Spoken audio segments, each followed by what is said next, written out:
मंडळी, आपण सगळेच जण ज्यांचं काम अतिशय जवळनं बघितलेलं आहे आणि ज्यांच्या कामामुळेच आज आपण सगळेजण त्यांच्यावरती इतके भरभरून प्रेम करतो. अनेक हजारो नागरिकांना पंढरपूरची वारी घडवणारा हा वारकरी संप्रदायातला आणि समाजसेवेची पालखी ज्यांनी स्वतःच्या खांद्यावरती घेतलेली आहे, त्या पालखीचा मानकरी आणि वारकरी जोरदार टाळ्यांनी स्वागत करूया. माननीय मंगेशदादा चव्हाण यांचं. त्यांना मी आता विनंती करते, त्यांनी आजच्या सभेच्या निमित्ताने आपलं मनोगत व्यक्त करावं.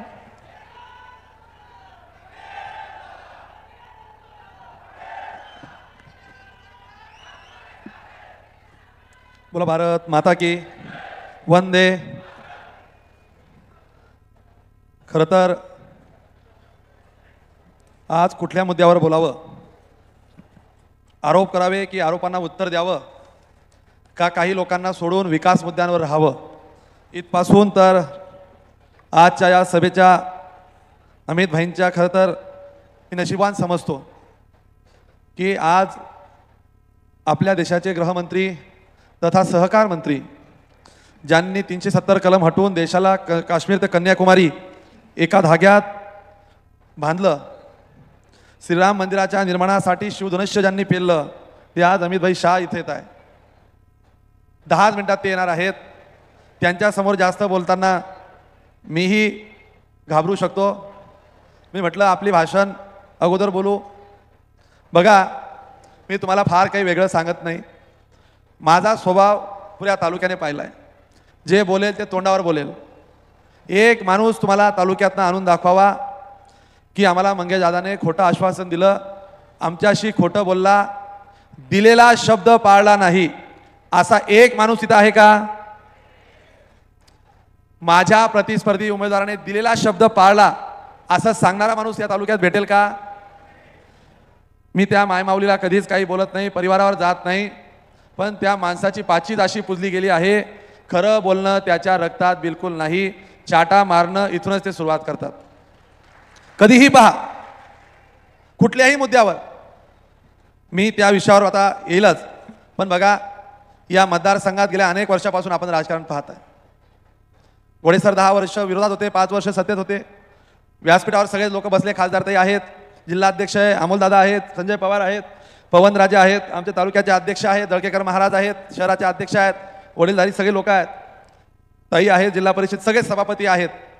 मी नाव उल्लेख आता यासाठी टाळतो की वेळ खूप कमी आहे आणि अमित भाईंकडून सूचना आहे की मी आल्यावर डायरेक्ट भाषण करणार आहे. मी नामोल्लेख तर घेतोच, परंतु तुम्ही बघा आता ही वेळ आली आहे. 2014ला आपण का म्हणून आमदार केलं या माणसाला? त्यावेळेची आश्वासनं आठवता का? काय काय बोलला? बेलगंगा माझी माय आहे, याने सुरुवात केली की नाही केली? तुम्ही पण बोला, मी जर खोटं बोलत असेल तर मला सांगा. बेलगंगेच्या वेळेस इतकी भाषणं केली. प्रदीप दादा देशमुखांवर गेला, त्यांच्या मूचवर गेला, त्यांच्या परिवारावर गेला. राजूदादा मौनी बाबा आहे असं सांगितलं, त्यांच्या चारित्र्यावर गेला, त्यांच्या खानदानावर गेला. काय नाही, त्यांच्या 3-3 पिढ्या काढल्यात. हरामखोर, नालायक, बेशरम एवढ्या शिव्या त्यांना दिल्या. आज अशी वेळ आली, त्यांच्या दाराशी लोटांगण घालावं लागतंय. स्वतःचा फोटो छोटा आणि त्यांचा फोटो मोठा लावून मतं मागत फिरावं लागतंय. हे 10 वर्षाचं राजकारणात राहून या छत्रपती शिवाजी महाराज चौकात या. अरे एक माणूस तुम्हाला चांगलं या तालुक्यात बोलत नाही, सगळी जनता तुम्हाला शिव्या घालते. त्यांच्यावर तुम्ही काय काय नाही आरोप केले. सगळ्या जवळच्या मित्रांना भडकवलं. त्यांच्या चरित्र, व्यवहार, जात, धर्म या सगळ्यांच्या डोक्यात घातलं. 2014ला पठ्ठ्याला आपण आमदार केलं. म्हणे बेलगंगा आमची माय आहे. तो विकला जायला नको. आंदोलन उभी केली, पायी पदयात्रा काढली. बघा संजय पवार इथं बसले आहेत. जर बेलगंगा तुमची माय होती, ती विकली जायला नको होती, अरे घ्या तुमच्या आईची शपथ, तुमच्या खात्यातनं पैसे ट्रान्सफर केले आणि उमंग शुगरच्या नावाने वसंत सहकारी साखर कारखान्याचं टेंडर तुम्ही घेतलं. म्हणजे स्वतःची इथली आई सांगायची आणि शेजारची आई विकत घ्यायला जायची. हा कुठला न्याय आहे? या माणसाने MIDC मध्ये सगळ्या उद्योजकांना त्रास दिला. भारत वायर ऑफ अंबुजावाल्यांना त्रास दिला. त्यांचा मला आत्ताही फोन आला, दादा आपको कुछ मदद चाहिए क्या? मतलब मैं किससे पैसे खाता नहीं, नहीं हमारा काम है पूछना, हमको बहुत तकलीफ थी, हम एक्सपांशन नहीं कर पा रहे थे यहाँ पे. उद्योजकांना त्रास दिला. MIDCच्या स्वतःच्या लाडक्या पाहुण्याला कमिशन दलाली घ्यायला लावलं. नोकरीच्या नावाने पैसे घेतले का नाही घेतले? तालुक्यात जाऊन विचारा काय हाल झाले. अनेक आश्वासनं दिली, टेक्स्टाईल पार्क आणेल. काय झालं टेक्स्टाईल पार्कचं? या गावात गणित नगरी उभी करेल, इंटरनॅशनल गणित नगरी, जागतिक लेव्हलचे लोक इथे येतील. काय झालं जागतिक लेव्हलचं? एक कुत्रं तिथं आलं नाही, साधा एक ब्रिज तिथं बांधला. अरे त्या पाटणा देवीच्या नावाने त्या मातेच्या नावाने राजकारण केलं. त्या ब्रिजवाल्याला पैसे दिले नाही. अनिल पाटील नावाचा कॉन्ट्रॅक्टर आहे, तो ब्रिज सुद्धा लोखंडाचा ब्रिज खोलून घेऊन गेला. ती पाटणा देवी आता कोपल्याशिवाय राहणार नाही. मी पाटणा गावात गेलो, त्या लोकांनी सांगितलं आमच्या गावातनं 100 मतं सुद्धा याला जाणार नाही.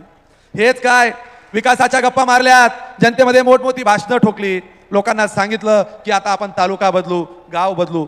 बदलला तालुका? बदललं काही एखादं गाव? रस्ते बदलले? पट्ट्याने परत काय केलं? नगरपालिका आली. नगरपालिका आश्वासन दिलं 100 रुपयाच्या स्टॅम्प पेपरवर की जर मी कामं केली नाही तर राजीनामा देईल. पुन्हा एकदा घोडे सरांना नाविलाज म्हणून तिकडे ढकलण्यात आलं, ठरवून काम करण्यात आलं. नगरपालिकेला देखील त्याच पद्धतीने लोकांची दिशाभूल केली. शहरात झाली का काही कामं? केली काही कामं? बोला ना. झालं काही उपद्व्याप? केले काही चांगलं? पुन्हा मार्केट कमिटीच्या वेळेस सांगितलं 1 रुपया जेवण देऊ. दिली का नाही मार्केट कमिटी ताब्यात? रवी आबाशी तर पहिल्याच दिवशी फारकत फाडून टाकली. झालं काही मार्केट कमिटीमध्ये? पुन्हा पंचायत समितीमध्ये त्या व्हिडिओला विष प्राशन करायची वेळ आली. या व्हिडिओला हा खालच्या स्तराचा पाताळ यंत्री माणूस आहे. चित्रसेन दादाने मागच्या वेळेस एक बैठकीत सांगितलं की हा षडयंत्री आहे.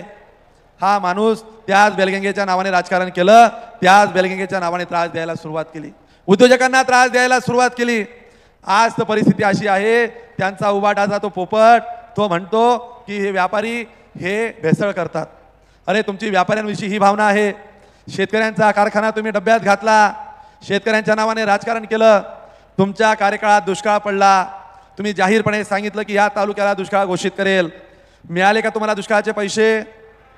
या वर्षभरात जेवढे पैसे शेतकऱ्यांना मिळाले तेवढे 20 वर्षात मागच्या लोकांना पैसे मिळाले नाही. दर 3-3, 4-4 महिन्यांनी पैसे येतात.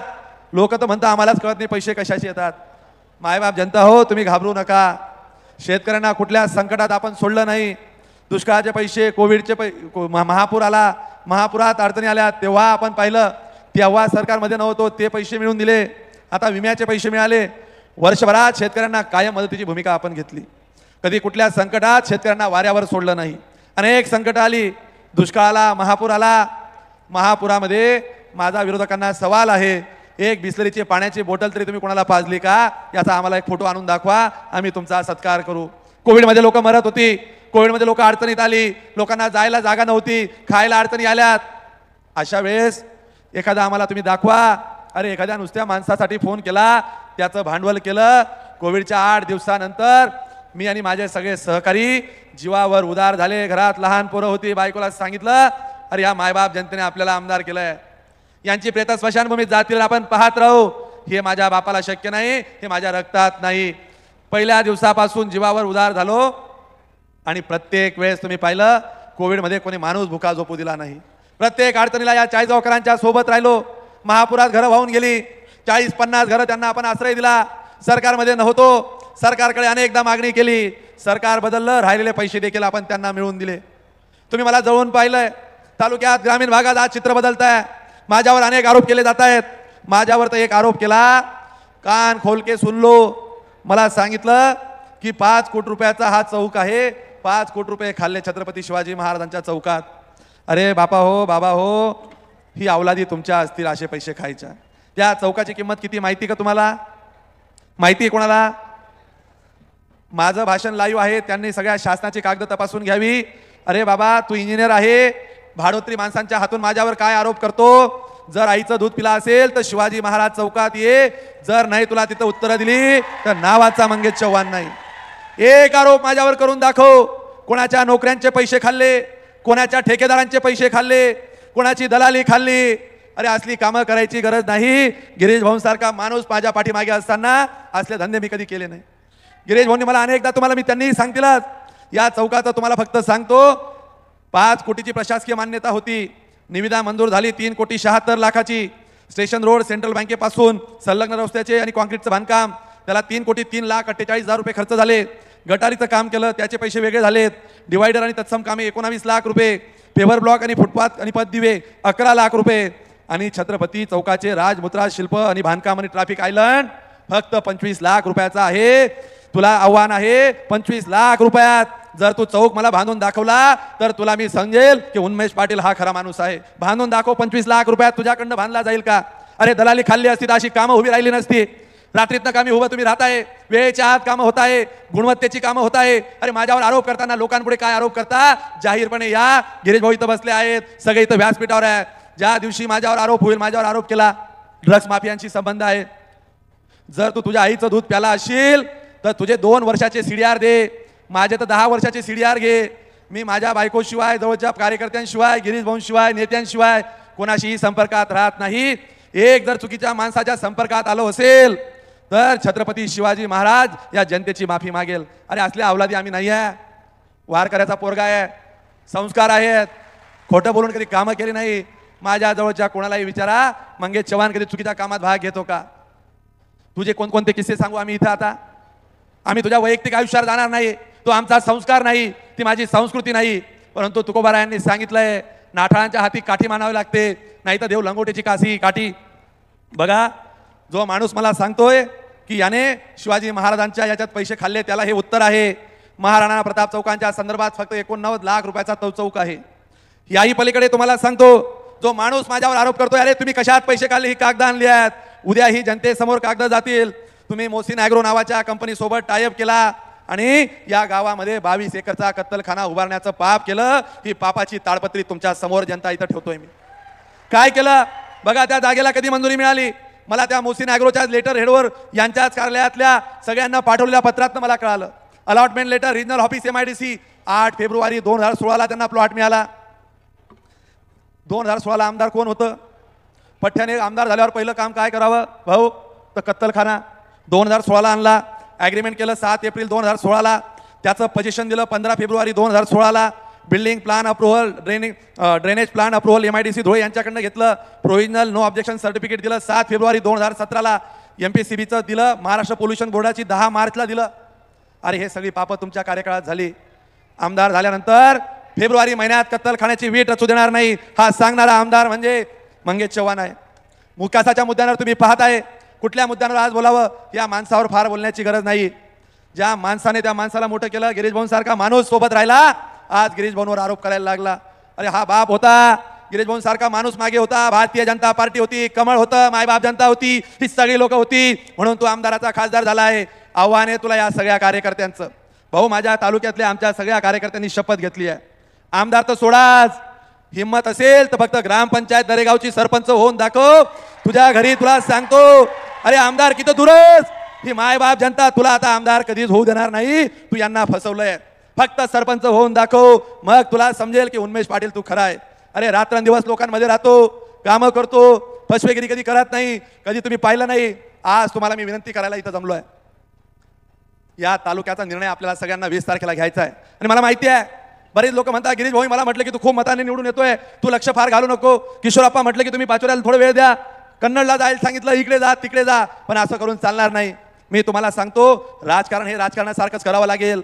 हा एकदम कलोट माणूस आहे. हा खोटी आश्वासनं देतो, अनेक लोकांना तिकीटं वाटतोय, अनेक लोकांना नोकरीचे आमिष देतोय, अनेक लोकांना जातीभेद करतोय, जाती जातीमध्ये विष पेरतोय. मला सांगा, म्हणतो की याला जातीवाद जमत नाही, हा जातीवादी आहे. अरे आज विरोधक म्हणताय माझा छोट्या छोट्या समाजांपासून तर सगळ्यांना बघा, आज चौधरी समाज सगळ्या सोबत आहे, महाराणांना मानणारा राजपूत समाज आज सगळ्या सोबत काम करतोय, माळी समाज सोबत आहे. सगळे छोटे छोटे समाजांना विश्वास आहे की हा माणूस सगळ्यांना घेऊन काम करेल.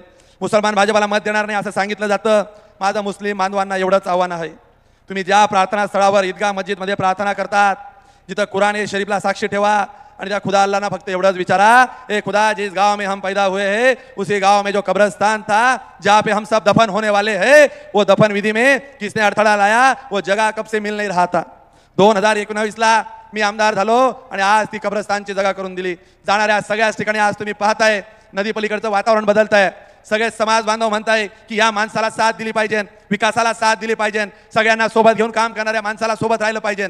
एवढीच माझी तुमच्याकडनं अपेक्षा असेल की येणाऱ्या 20 तारखेला आपण गाफील राहायचं नाही. आपण निवडून आलो या आविर्भावात राहून चालणार नाही. आपण ताकदीने एकत्र राहिलं पाहिजे, आपल्यातले उणे दुणे काढले नाही पाहिजे. आज स्टेजवर कोण गेलं, खाली कोण बसलं, तुम्ही काळजी करू नका. स्टेजवरच्यांचा तर कायम आदर सन्मान आहे. शेवटचा बसलेल्या माणसाची जागा देखील माझ्या हृदयात आहे. कोण्या माणसावर या गावात अन्याय होणार नाही. तुम्हाला जाहीरपणे सांगतो, मी आमदार असेपर्यंत या गावात कोणा व्यापाऱ्याला त्रास होणार नाही, कोणाला बिल्डिंग प्लॅन मंजूर करायचा आहे म्हणून अडवणूक होणार नाही, कोणाला उद्योग चालू करायचा आहे म्हणून त्याला एक्सटॉर्शन मनी दिली जाणार नाही, कोणाला MIDCत उद्योजकाला गरज पडली म्हणून त्याला त्रास दिला जाणार नाही. सबका साथ, सबका विकास, सबका विश्वास या ब्रीद वाक्याने पुढे जाऊन काम करायचं मी ठरवलं आहे. गिरीश भाऊंची मला साथ आहे. गिरीश भाऊंच्या माध्यमातून तर या मतदारसंघात एवढी चांगलं झाली. भाऊ, ग्राम विकास खात्याचा फायदा किशोरप्पाला बाजूला आहे, आता टर्म संपली, आता खरं सांगून टाकतो, कोणालाच गिरीश भाऊंचा फायदा जेवढा घेता आला नाही तेवढा फायदा मतदारसंघासाठी मी करून घेतला. ग्राम विकास खात्याचं जामनेरला जेवढे पैसे गिरीश भाऊंनी घेतले तेवढेच पैसे चाळीसगावला दिलं. एवढ्या मोठ्या नेत्या, मनाचा नेता माझ्या मागे आहे. तेही सांगतात की गिरीश भाऊंचं मंगेशचं काहीतरी प्रॉब्लेम आहे. गिरीश भाऊंचं माझं लव्ह मॅरेज आहे. मी गिरीश भाऊंना कायम आय लव्ह यू म्हणतो. अरे ज्या माणसाने मला एवढं मोठं केलं, गिरीश भाऊंचा शब्द आयुष्यात प्रमाण राहील. त्यांनी जे भांडेल सांगतील ती दिशा राहील. कधीही माझ्या मनात पाप येण्याचा प्रश्नच नाही. आमच्यात तर काहीच नाही, पण लोकांना दिशाभूल करून काहीही सांगतात. तुम्हाला सांगतो, येणाऱ्या 20 तारखेला आपण एकत्र राहायचंय. या षडयंत्री माणसाला घरी बसवायचंय. हा आपल्याला अनेक वाईट प्रचार करेल. कधी सांगतो डीमार्ट येईल, व्यापाऱ्यांना सांगतो. त्या झाडूवाल्या बाईला, भाऊ, दिवाळीमध्ये झाडूवाली बाई बसली होती, तिला म्हणे या गावात डीमार्ट येतंय माई, तुझा दुकान बंद पडून जाईल. बारदानवाला भेटला, ते गोण्या विकणाऱ्या, म्हणे आता विकास दूधवाल्यांनी प्लॅस्टिकच्या गोण्या चालू केल्या, तुझं दुकान बंद होईल. जर याच्या तोंडाला जर मीटर लावलं, एवढा खोटा बोलणारा आमदार या महाराष्ट्रात कुठे नसेल. एवढा खोटारडा माणूस या गावात मिळाला. गावागावात आमदार निधीची पत्र दिली, खोटी दिली का नाही दिली ग्रामीण भागातली? तुम्हाला खोटी पत्र किती मिळाली आहे? अरे एक पत्र दाखवा की मंगेश चव्हाणे खोटं पत्र दिलं, खोटं आश्वासन दिलं, छत्रपती शिवाजी महाराजांच्या समोर नाक घासून माफी मागेल. जर टेक्निकल अडचण आली तर तेवढीच कारणं वगळता जेवढा निधी तेवढीच पत्र कायम देतो. आज तुम्हाला मी विनंती करतोय, तुम्ही माझं 5 वर्षाचं काम सगळ्यांनी पाहिलंय. प्रत्येक वेळेस तुम्ही मला साथ दिली. माझ्या परिस्थितीची, राजकीय परिस्थिती तुम्हाला माहिती आहे. ग्रामपंचायत कर्मचाऱ्याच्या पोराला तुम्ही आमदार केलं, इथपर्यंत पोहोचवलं. आज गिरीश भाऊंनी, भारतीय जनता पार्टीने दुसऱ्यांदा मला संधी दिली, पहिल्या यादीत माझं नाव घेतलं. आज एवढा विश्वास तुमचा सगळ्यांचा आहे. तुमच्या विश्वासाला तडा जाईल असं कुठलंही काम माझ्या हातून होणार नाही. परंतु येणारी 7 दिवस तुम्हाला कमळासाठी आणि आपल्या आईसाठी द्यायची आहे. आणि आपल्या आईच्या विरोधात ज्यांनी काम केलंय त्यांना आता एकदा धडा शिकवायची ही वेळ आली आहे. धडा शिकवणार की नाही शिकवणार? बाकीचे हो म्हणताय की नाही? धडा कोण कोण शिकवणार? धडा शिकवायला वरती हात कोण कोण करताय? धडा काय शिकवायचा आहे? घरी म्हणजे कसं घरी बसवायचं आहे? कसं कसं ऐकायला येत नाही इकडचा आवाज. कसं घरी कसं बसवायचं आहे ठरलं. पण त्यासाठी तुम्हाला सांगतो, तो रात्रंदिवस लोकांमध्ये द्वेष पसरवतोय, लोकांची मनं दूषित करतोय. असं करून आपल्याला चालणार नाही. तुम्ही सगळ्यांना मी विनंती करतोय, 7 दिवस फक्त मंगेश दादासाठी द्या, भाजपासाठी द्या. 5 वर्ष तुमच्या मागे मी आहे. थांबू आले का? 5 वर्ष तुमच्यासाठी मी देणार आहे. आज मी तुम्हाला एवढी जाताना विनंती करेल, भाऊ माझं झालं की तुम्ही, भाऊ त्यांच्या समोर तुम्ही बोलायचंय. नाही नाही भाऊ, मला तुम्ही बोलावंच लागेल, चालणारच नाही. काय होणार नाही भाऊ. मी तुम्हाला पुन्हा एकदा विनंती करेल, 20 तारखेपर्यंत, येणाऱ्या 20 तारखेपर्यंत तुम्ही आता अलर्ट राहायचं आहे. आपल्या गावात थांबायचं आहे. तालुक्यावर फिरण्याची गरज नाही. गण गट परिसर कोणीही मोकळा सोडायचा नाही. हातात हात घेऊन काम करायचं आहे. कोणी नाराज असेल त्याला समजवायचं आहे. कुठल्या जाती धर्मामध्ये तेढ असेल त्याला समजून सांगायचं आहे. आणि 20 तारखेला कमळ याची निशाणी समोर मंगेश दादासाठी तुम्ही सगळ्यांनी आशीर्वाद द्यावं, एवढंच तुम्हाला सांगतो. आज एवढ्या मोठ्या संख्येने मायबाप जनता आली. जाताना एकच सांगेल, आयुष्यातल्या शेवटच्या क्षणापर्यंत, आयुष्यातल्या शेवटच्या क्षणापर्यंत, श्वासापर्यंत या 40 गावकर जनतेला, ज्या मायबापांना साथ द्यायचं मी वादा तुम्हाला करतोय. कुठल्याही संकटात, दुःखात, अडचणीत कधी कोणा कार्यकर्त्याला जाऊ देणार नाही. सगळ्या अडचणींना तुमच्या सोबत राहील, हा तुम्हाला सगळ्यांना विश्वास देतो. तुम्ही एवढ्या मोठ्या संख्येने आलात म्हणून तुमचा आभार मानतो. जाताना पुन्हा सांगतो, गाफील राहू नका. रात्र वैरायचे आहेत, 7 दिवस काही होईल, परंतु आपण सगळ्यांनी एकत्र राहावं एवढंच सांगतो. थांबतो. धन्यवाद. जय हिंद, जय महाराष्ट्र. धन्यवाद दादा.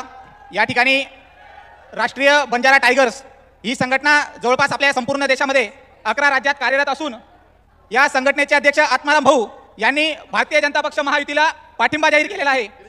आणि यानंतर मी आमंत्रित करतो आपल्या सर्वांचे लाडके नेते, तेच वाचलं मी, राष्ट्रीय बंजारा टायगर्सचे अध्यक्ष आत्माराम सुरसिंग जाधव हे या ठिकाणी भारतीय जनता पक्षामध्ये प्रवेश करत आहेत. जोरदार टाळ्यांच्या गजरात आपण त्यांचं या ठिकाणी स्वागत करूया. गिरीश भाऊ तू मागे बढो. जनतेचे मिळाले प्रेम अफाट. जोरदार टाळ्यांच्या गजरात या ठिकाणी आपण राष्ट्रीय बंजारा टायगर्स यांचे राष्ट्रीय अध्यक्षांचं स्वागत करूया. यानंतर गिरीश भाऊ.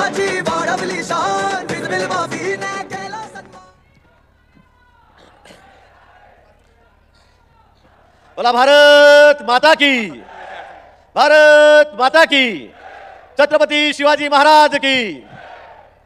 मंचावर उपस्थित सर्व मान्यवर, खासदार आमदार सर्व पदाधिकारी सर्व पक्षाचे पदाधिकारी माझ्या समोर बसलेले माता भगिनी बंधूंनो, आता खरं मजा येईल ना? अब मजा आएगा. हवाएं फैसला करेगी उस रोशनी का, हवाएं फैसला करेगी उस रोशनी का, जिस चिराग में दम होगा वही उजाला देगा. मित्रों, आता बघू कोणामध्ये किती दम आहे. खोटं भाषण करून बडबड करून या ठिकाणी मतं मिळत नाहीत. काम करावं लागतं, प्रामाणिकपणा असावा लागतो, तेव्हा लोक तुमच्या पाठीशी उभे राहतात. आणि त्यापेक्षाही मोठं पक्षाचं पाठबळ तुमच्या मागे लागतं. पक्षाने तुम्हाला तिकीट दिलं, आमदार किती दिलं, खासदार किती दिलं, तुम्हाला आमदार केलं, खासदार केलं, तिसऱ्यांदा तुमच्या मनामध्ये पाप आलं, तुम्ही पक्ष सोडून गेलात. मला सांगितलं भाऊ कुणालाही तिकीट द्या, मी कार्यकर्ता म्हणून काम करेल. आणि चौथ्या दिवशी तोफेचं तोंड पारोड्याकडे केलं आणि दिली आकडे लावून द्याला. धडामधूम उडाला तिकडे सगळं. काय बोलतोय आपण, काय सांगतोय, किती थापा मारतोय. अरे पक्षाचं पाठबळ तुमच्या पाठीशी होतं, तो हात तुमच्या डोक्यावर होता म्हणून तुम्ही एकदा खासदार आमदार झालात. आता आमदार केलं उभ्यात, आता निवडून देऊन दाखवा. दादांनी तर सांगितलं रे मंगेश दादांनी, आमदार लोकप्रिय नेता आपके प्रत्याशी श्रीमान मंगेश चौहान जी. मंगेश आगे आओ, जरा जोर से ताली बजाओ. श्री अमोल चिमनराव पाटिल जी, अमोल जी आगे आइए. शिवसेना के प्रत्याशी है श्री किशोर अप्पा पाटिल जी, किशोर भाई आगे आइए. तीनों के लिए जोर से ताली बजाओ जरा.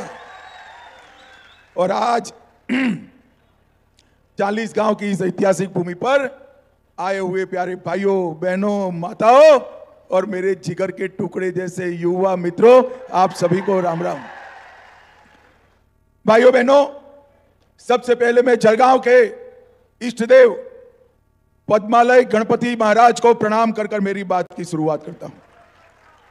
पाटना देवी त्रिस्थान की आदि शक्ति चंडिका देवी को प्रणाम कर कर मेरी बात की शुरुआत करता हूं. और महान गणिताचार्य 40 गांव के सपूत केकी मूसी को भी याद कर कर मेरी बात की शुरुआत करता हूं.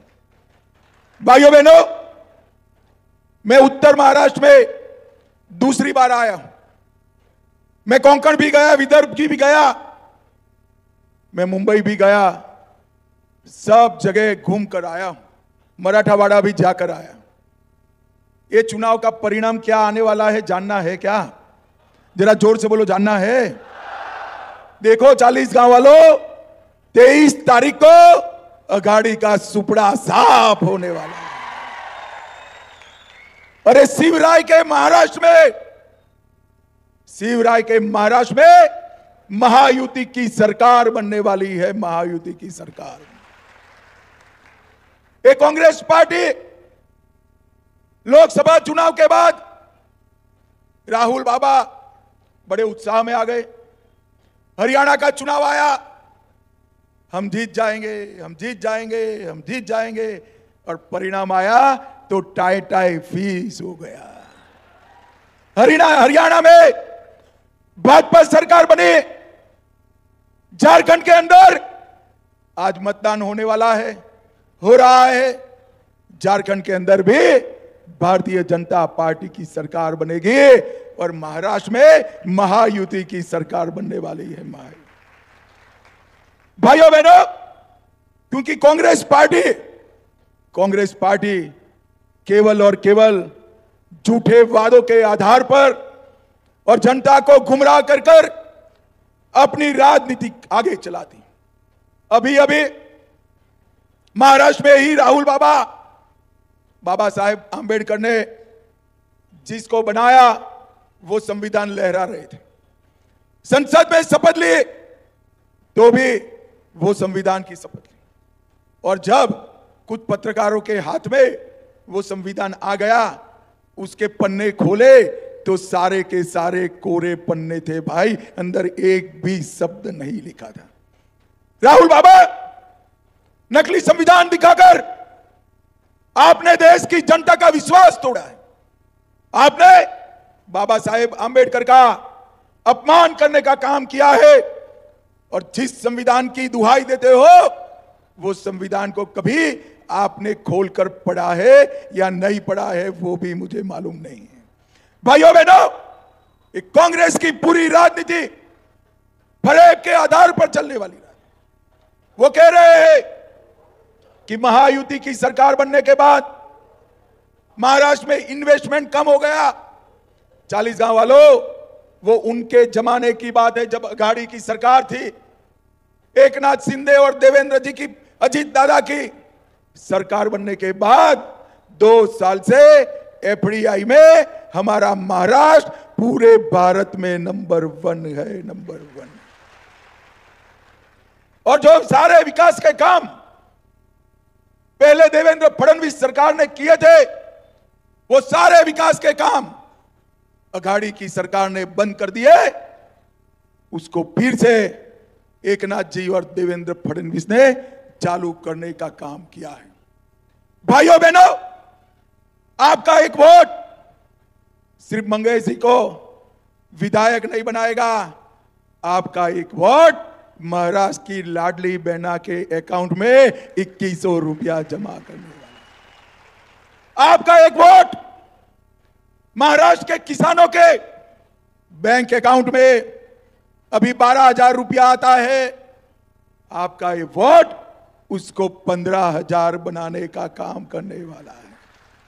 आपका एक वोट महाराष्ट्र में एमएसपी के ऊपर 20% भावांतर योजना से किसानों के अकाउंट में पैसा देने वाला आपका एक वोट बनने वाला है।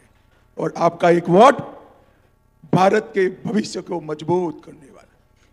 भाइयों बहनों, 10 साल तक सोनिया गांधी मनमोहन की सरकार चली। 10 साल तक पाकिस्तान से आतंकवादी आते थे, बम धमाके कर कर चले जाते थे। मुझे बताओ भाइयों बहनों, इस देश से आतंकवाद और नक्सलवाद समाप्त करना चाहिए था या नहीं करना चाहिए था? जोर से बोलो, करना चाहिए था या नहीं करना चाहिए था? 10 साल तक वोट बैंक की राजनीति में इस सोनिया मनमोहन सरकार ने कोई कदम नहीं उठाया। 2014 में आपने नरेंद्र मोदी की सरकार बनाई। उरी और पुलवामा में उस वक्त भी हमला हुआ। 10 ही दिन में मोदी जी ने सर्जिकल स्ट्राइक, एयर स्ट्राइक कर कर पाकिस्तान के घर में घुसकर आतंकवादियों का सफाया।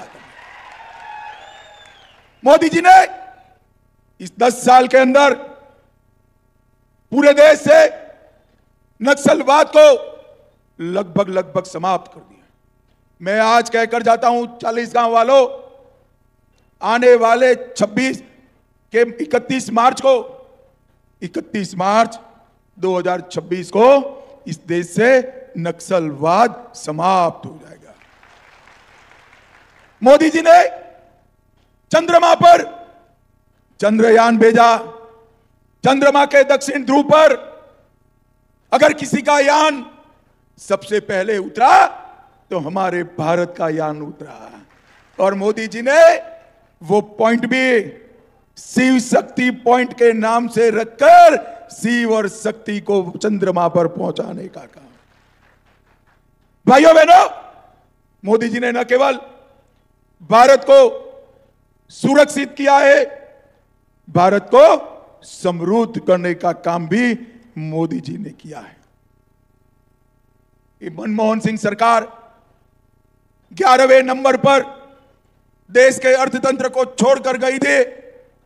मोदी जी ने 10 ही साल में इसको, हमारे देश के अर्थतंत्र को दुनिया में 5वें नंबर पर लाने का काम किया। अरे 40 गांव वालों, क्या 5वें नंबर से खुश होते हो? तैयारी रखना, 2027 में भारत दुनिया का 3रे नंबर का अर्थतंत्र बनने वाला है।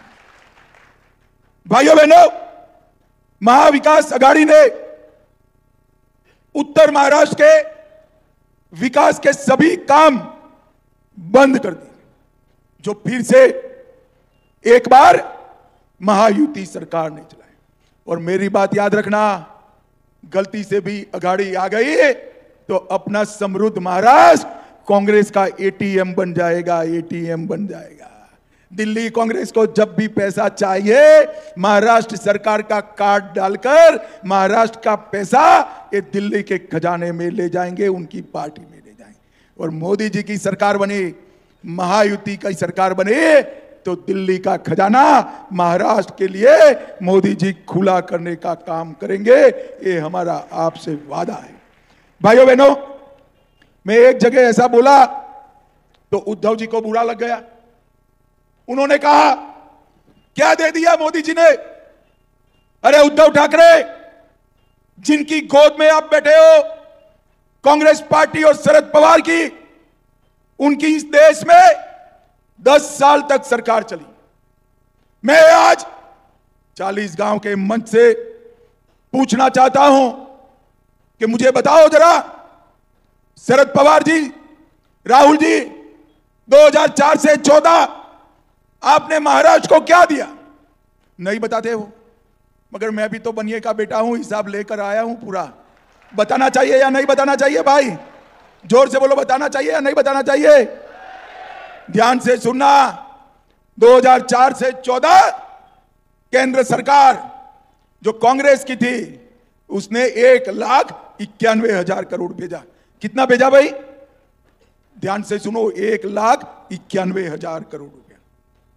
और मोदी जी ने 1,91,000 करोड़ के सामने 10,15,890 करोड़ रुपया नरेंद्र मोदी जी ने भेजा।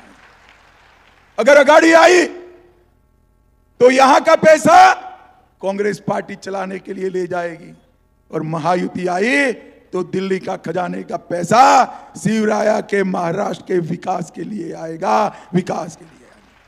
अभी अभी मोदी जी ने वाधवान पोर्ट, जो एशिया का सबसे बड़ा पोर्ट बनने वाला है, जिससे महाराष्ट्र के अर्थतंत्र को बड़ी गति मिलने वाली है, 70,000 करोड़ रुपए से वाधवान पोर्ट की शुरुआत करने का काम नरेंद्र मोदी जी ने किया। भाइयों बहनों, अभी अभी कुछ दिन पहले कांग्रेस अध्यक्ष खड़गे जी ने कांग्रेस वालों को हिदायत दी कि भाई वादा वो करिए जो वादा आप पूरा कर पाओ, क्योंकि कर्नाटक, तेलंगाना, हिमाचल, ये सभी जगह पे वो वादा कर कर पूरा नहीं कर पाए, वादा कर कर पूरा नहीं कर पाए। मगर मैं आज कहता हूं, मोदी की गारंटी, मोदी की गारंटी पत्थर पर लकीर होती है, पत्थर पर लकीर होती है। आप एक बार महायुति की सरकार बनाइए, लाड़की बहन योजना में 1500 की जगह 2100 रुपया दिया जाएगा। किसानों का ऋण माफ कर दिया जाएगा। किसान सम्मान निधि 12,000 से 15,000 करेंगे, और वृद्धावस्था पेंशन 1500 से बढ़ाकर 2100 रुपया करने का काम करेंगे। 10 लाख युवाओं को 10,000 रुपया मासिक ट्यूशन फीस देंगे। 45,000 गांवों में पांधन रास्ते बनाएंगे। आंगनवाड़ी और आशा वर्कर का मासिक वेतन 15,000 कर 5 लाख तक का उनका बीमा भी देने का काम करेंगे। अभी मोदी जी आयुष्मान भारत योजना में परिवार को 5 लाख तक का इलाज मुफ्त कराते हैं। किसी भी आय वर्ग के वरिष्ठ व्यक्ति अगर परिवार में है 70 साल से ज्यादा उम्र के, तो और 5 लाख तक का इलाज उनके लिए मुफ्त करा दिया जाएगा। और हम महाराष्ट्र की लेकर आई कि हम धारा 370 वापिस लाएंगे। भाइयों बहनों, मैं आज 40 गांव के मंच से राहुल बाबा को कहने आया हूं, आपकी चौथी पीढ़ी भी आ जाए ना, धारा 370 वापिस नहीं। भाइयों बहनों, ये कांग्रेस पार्टी ने कभी भी अपने परिवार के आगे नहीं देखा। नेहरू जी, इंदिरा जी, राजीव जी, इनके नाम पर ही संस्थान खुले। भारतीय जनता पार्टी ने उत्तर महाराष्ट्र यूनिवर्सिटी का नाम वाहिनाबाई चौधरी यूनिवर्सिटी कर उत्तर महाराष्ट्र का सम्मान करने का काम। हमारी मराठी भाषा को मोदी जी ने क्लासिकल लैंग्वेज का स्टेटस दिया। पवार साहब इतने साल तक मुख्यमंत्री, केंद्र में मंत्री रहे, आपने कभी मराठी को क्लासिकल लैंग्वेज का स्टेटस नहीं दिया, नरेंद्र मोदी जी ने मराठी भाषा को क्लासिकल लैंग्वेज का स्टेटस देकर महाराष्ट्र का सम्मान करने का काम किया है। हमारे ये जो उम्मीदवार है, मैंने आने से पहले इनके काम का सूची मांगा तो मुझे डर लगा कि मेरे क्षेत्र में अगर मंगेश का सूची कोई पढ़ दे तो मुझे दूसरी बार चुनने में दिक्कत हो जाए। इतने सारे काम मंगेश भाऊ ने एक विधानसभा में किए। 2300 करोड़ रुपया एक छोटी सी विधानसभा में खर्चा मंगेश भाऊ ने किया है। हमारे गिरीश जी, कुछ नहीं है, बैठ जाओ भाई, बैठ जाओ बैठ जाओ बैठ जाओ, बैठ जाओ। हमारे गिरीश जी महाराष्ट्र सरकार में मंत्री है और मंगेश भाऊ जैसा काम करने वाला विधायक 2300 करोड़ रुपया खर्चा वरखेड़े लौंडे बैरेंज का काम रुका हुआ था, वो काम ये दोनों की जोड़ी ने पूरा करने का काम किया। और अब पाइपलाइन से खेतों तक 8200 हेक्टेयर भूमि पर सिंचाई हो रही है। 40 गांव, संभाजीनगर, जरगांव और नासिक को जोड़ने वाला रोड बन गया है। आरटीओ की ऑफिस आई है। सभी सरकारी कार्यालय एक जगह पे लाकर विधानसभा का सचिवालय बनाने का काम किया है। और अमृत भारत में 40 गांव रेलवे स्टेशन का विकास भी हो रहा है।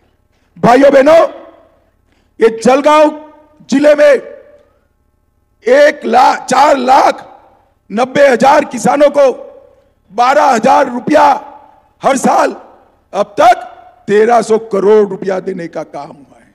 जलगांव जिले में 2,92,000 घरों में पीने का पानी पाइप से पहुंचाया है। और 56 गांवों को तलाटी कार्यालय और मंडल कार्यालय भी मिले। 3 लाख घरों में शौचालय बनाए गए, महिला बचत घट बनाए गए, ट्रॉमा केयर सेंटर चालू किया गया और 40 गांव में बाबा साहेब आंबेडकर के नाम से शैक्षणिक भवन का भी उद्घाटन किया गया। भाइयों बहनों, विधायक कोई क्यों चुनता है? आपके दुख सुख के काम में आए। मुझे बताओ, आपके यहां कोरोना आया, हमारा मंगेश आपके बीच में था या नहीं था? अरे जोर से बोलो, था या नहीं था? सभी को टीके लगवाए या नहीं लगवाए? और मैं आज उद्धव बाबू को पूछना चाहता हूं कि उद्धव बाबू, आप तो राज्य के मुख्यमंत्री थे, आप कहां थे? भाइयों बहनों, मैं गृह मंत्री के नाते पूरे देश के कोरोना के खिलाफ मुख्यमंत्रियों का कोऑर्डिनेशन करता था। हमारे उद्धव बाबू पूरे देश में एकमात्र मुख्यमंत्री थे जिन्होंने कोरोना में घर के बाहर नहीं निकले, घर के बाहर नहीं निकले। ये महाराष्ट्र को बचा सकते हैं क्या? जोर से बोलो, बचा सकते हैं क्या? भाइयों बहनों, एकनाथ शिंदे, देवेंद्र फडणवीस और अजित दादा की टीम ही महाराष्ट्र को आगे ले जाने का काम कर सकती है, आगे ले जाने का काम। भाइयों बहनों, आज मैं यहां आया हूं तब आप सभी को एक वादा कर कर जाता हूं, हमारे मंगेश को जिता दो, उसको बड़ा आदमी बनाने का काम भारतीय जनता पार्टी। मुझे बताओ, जिताओगे क्या?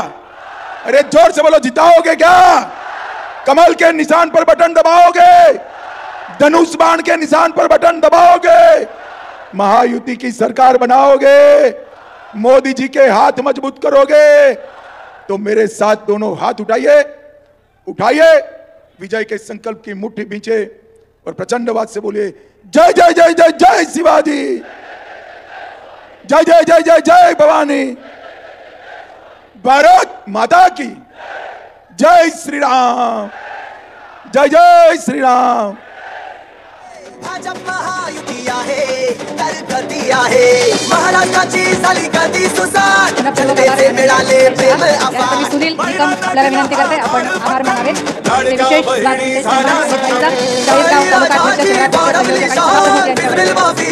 निकम साहेब